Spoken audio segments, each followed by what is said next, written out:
दोस्तों, इस ट्रेलर को देखने के बाद मुझे लगता है कि लोगों को 3 हिस्सों में बांटा जा सकता है।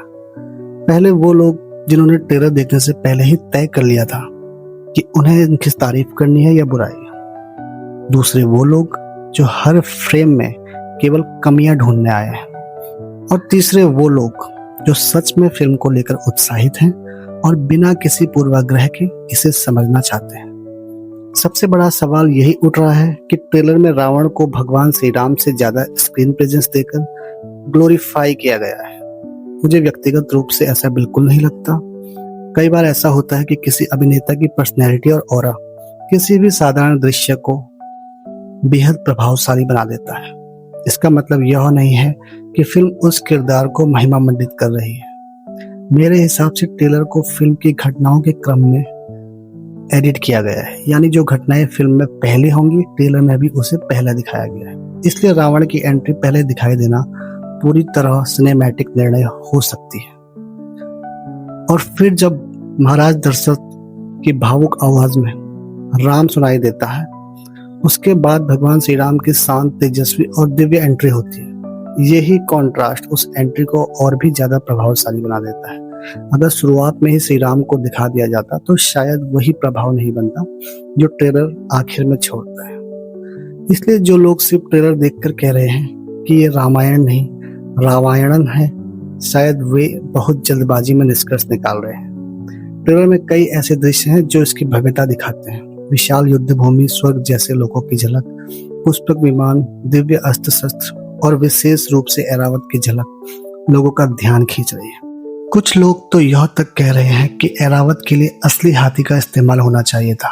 लेकिन जब कहानी पौराणिक है, पात्र दिव्य है और पूरी दुनिया को एक भव्य सिनेमाई अनुभव देना लक्ष्य है, तो वीएफएक्स और सीजीआई का उपयोग स्वाभाविक है। ऐसी आलोचनाएं कई बार व्यावहारिक नहीं लगती। और हमें यह भी नहीं भूलना चाहिए कि यह सिर्फ लगभग 4 मिनट का ट्रेलर है। पूरी फिल्म में सिर्फ सीजीआई नहीं होगा, वहाँ संवाद होंगे, भावनाएं होंगी, संगीत होगा, रिश्तों की गहराई होगी, युद्ध होंगे, त्याग होगा और सबसे महत्वपूर्ण भगवान श्री राम का आदर्श चरित्र होगा।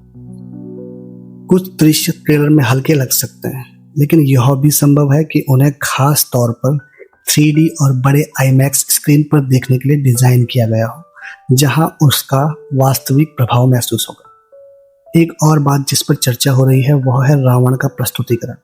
मेरी नज़र में पूरे ट्रेलर में उसे एक शक्तिशाली लेकिन अहंकारी असुर के रूप में ही दिखाया गया है।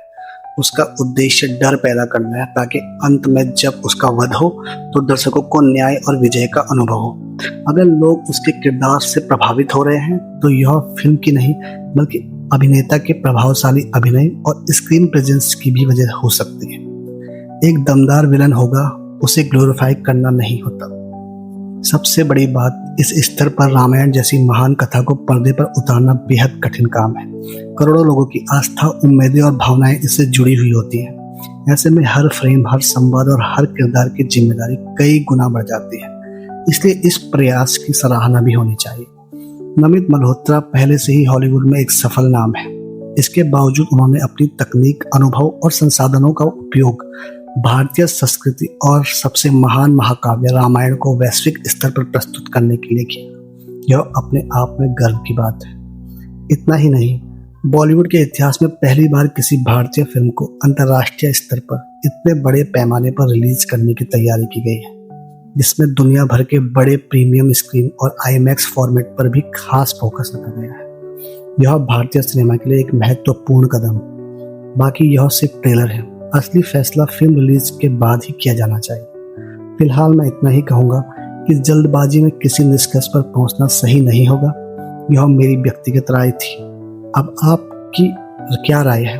क्या आपको भी लगता है कि ट्रेलर में रावण को जरूरत से ज़्यादा महत्व दिया गया है, या यह सिर्फ ट्रेलर की एडिटिंग और सिनेमैटिक प्रेजेंटेशन का हिस्सा है? अपनी राय कमेंट में जरूर लिखिए। मैं हर विचार पढ़ूंगा और हर संभव करूंगा कि आपको जवाब दे सकूं।